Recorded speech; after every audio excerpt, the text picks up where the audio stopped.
I was scrolling through Instagram and I was watching a Pilates instructor talk about the importance of working out and starting your workout in January for swimsuit season in June.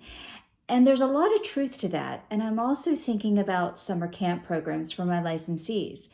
It's never too early to start and to make those connections because summer camp programs are looking for you to help and to supplement their programs.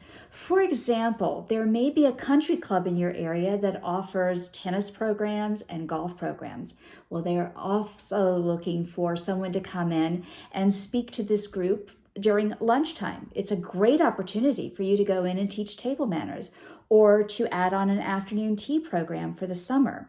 There are many ideas, and I would love to hear from you because I love your creativity.